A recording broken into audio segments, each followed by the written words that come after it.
ಗುರುಭ್ಯೋ ನಮಃ.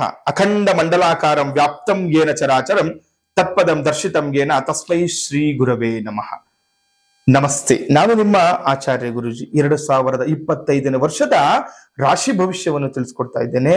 ಈ ವರ್ಷ ಯಾರಿಗೆಲ್ಲ ಅನುಕೂಲಗಳಿದೆ, ದ್ವಾದಶ ರಾಶಿಯವರಿಗೆ ಯಾರಿಗೆಲ್ಲ ಅನಾನುಕೂಲಗಳಿದೆ ನೋಡುವಂಥದ್ದು ತುಲಾ ರಾಶಿಯವರಿಗೆ 2025ನೇ ಇಸವಿಯು ಒಟ್ಟಾರೆಯಾಗಿ ಧನಾತ್ಮಕ ವರ್ಷವಾಗಿರುತ್ತದೆ ಅಂತಲೂ ಕೂಡ ಹೇಳ್ಬೋದು. ಅಂದ್ರೆ ಇವತ್ತು ವಿಶೇಷವಾಗಿರುವಂತಹ ವರ್ಷ ನಿಮಗೆ ಮಾಡತಕ್ಕಂತಹ ಕೆಲಸ ಕಾರ್ಯ ಎಲ್ಲವೂ ಕೂಡ ಅಭಿವೃದ್ಧಿ ಆಗುತ್ತೆ ಅಂತ ಹೇಳ್ಬೋದು ತುಲಾ ರಾಶಿಯವರಿಗೆ.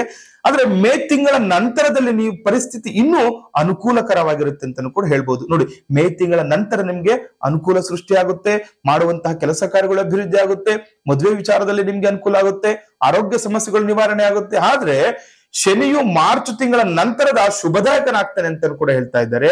ಮಾರ್ಚ್ ತಿಂಗಳ ನಂತರ ಶನಿಯ ಪ್ರಭಾವದಿಂದ ಬಾಕಿ ಉಳಿದ ಹಳೆಯ ಸಮಸ್ಯೆಗಳು ಎಲ್ಲವಕ್ಕೂ ಕೂಡ ನಿಮ್ಗೆ ಪರಿಹಾರ ಸಿಗುವಂತದ್ದಾಗುತ್ತೆ. ಯಾಕಂದ್ರೆ ಶನಿಯು ಮಾರ್ಚ್ ತಿಂಗಳ ನಂತರ ನಿಮ್ಗೆ ಶುಭದಾಯಕನಾಗ್ತಾನೆ, ಶುಭ ಸ್ಥಾನದಲ್ಲಿ ಬರ್ತಾನೆ.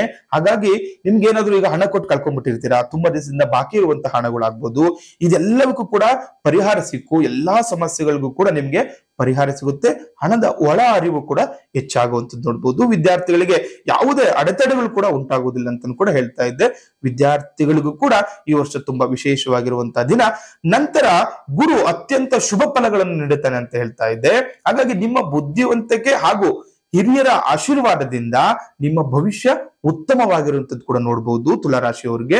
ಹಾಗೆ ನೋಡಿ, ಉತ್ತಮವಾಗಿರುತ್ತದೆ. ಅದ್ರ ಜೊತೆಯಲ್ಲಿ ಗುರುವಿನ ಅನುಕೂಲಕರ ಸ್ಥಿತಿಯಿಂದಾಗಿ ಆರ್ಥಿಕವಾಗಿ ನೀವು ಹಣಕಾಸಿನ ವಿಚಾರದಲ್ಲಿ ಲಾಭದಾಯಕ ಆಗಿರುವಂತದ್ದು. ಯಾವಾಗ ಗುರುಗ್ರಹ ಜಾತಕದಲ್ಲಿ ಬಲನಾಗಿರ್ತಾನೆ, ಹಣದ ವಿಚಾರವಾಗಿ ಧನಕಾರಕ ಗುರು ಅನುಗ್ರಹ ಮಾಡ್ತಾನೆ ಅಂತ ಬಾಕಿ ಇರುವ ಹಣ ಆಗ್ಲಿ ಅಥವಾ ಎಲ್ಲೋ ದುಡ್ಡು ಕೊಟ್ಟು ಕಳ್ಕೊಂಡಿರೋದಾಗ್ಲಿ, ಇದೆಲ್ಲವಕ್ಕೂ ಕೂಡ ನಿಮ್ಗೆ ಯಾವುದೇ ಸಮಸ್ಯೆಗಳಿದ್ರು ಕೂಡ ಪರಿಹಾರ ಆಗುತ್ತೆ ಅಂತ ಕೂಡ ಹೇಳ್ಬೋದು. ಮೇ ತಿಂಗಳ ನಂತರ ಪ್ರೀತಿ, ಪ್ರೇಮ ಅಥವಾ ಮದುವೆ, ವೈವಾಹಿಕ ಜೀವನದಲ್ಲಿ ಕೂಡ ಹೊಂದಾಣಿಕೆಯನ್ನು ಕಾಣಬಹುದು ಅಂತ ಹೇಳ್ತಾ ಇದ್ದೀನಿ. ನೋಡಿ, ಮೇ ತಿಂಗಳ ನಂತರನೂ ಕೂಡ ನಿಮ್ಗೆ ವಿಶೇಷವಾಗಿ ಯಾವುದೇ ಒಂದು ಪ್ರೀತಿ ವಿಚಾರದಲ್ಲಾಗ್ಲಿ, ಪ್ರೇಮ ವಿಚಾರದಲ್ಲಾಗ್ಲಿ, ಅಥವಾ ಮದುವೆ ವಿಚಾರದಲ್ಲಿ ಆಗ್ಲಿ, ಅಥವಾ ಕುಟುಂಬ ವಿಚಾರದಲ್ಲಿ ಆಗ್ಲಿ ಕೂಡ ನಿಮ್ಗೆ ಆ ಒಂದು ಜೀವನದಲ್ಲಿ ಹೊಂದಾಣಿಕೆಯ ಜೀವನ ಕೂಡ ನೋಡ್ಬಹುದು. ಆದ್ರೆ ಏನಾದ್ರೂ ಸಮಸ್ಯೆಗಳನ್ನು ಎದುರಿಸ್ತಾ ಇದ್ರೆ ತುಲಾ ರಾಶಿಯವರು ಈ ವರ್ಷ ಏನ್ ಮಾಡ್ಬೇಕು ಅಂದ್ರೆ, ನೋಡಿ, ಗುರುಗ್ರಹದ ಜಪವನ್ನು ಮಾಡ್ಕೋಬೇಕು. ಅವಾಗ ಯಾವುದೇ ರೀತಿಯ ಧನದ ಅಂದ್ರೆ ಹಣದ ವಿಚಾರವಾಗಿ ತೊಂದರೆಗಳಿದ್ರು ಕೂಡ ನೀವು ಅನುಗ್ರಹ ಆಗುತ್ತೆ.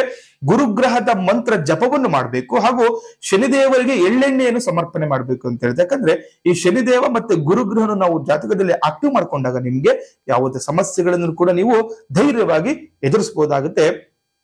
ತುಲಾ ರಾಶಿಯವರು ಲೋಕ ಸಮಸ್ತ ಸುಖಿನೋ ಭವಂತು, ಸಮಸ್ತ ಸನ್ಮಂಗಳಾನಿ ಭವಂತು. ಹರೇ ಶ್ರೀನಿವಾಸ.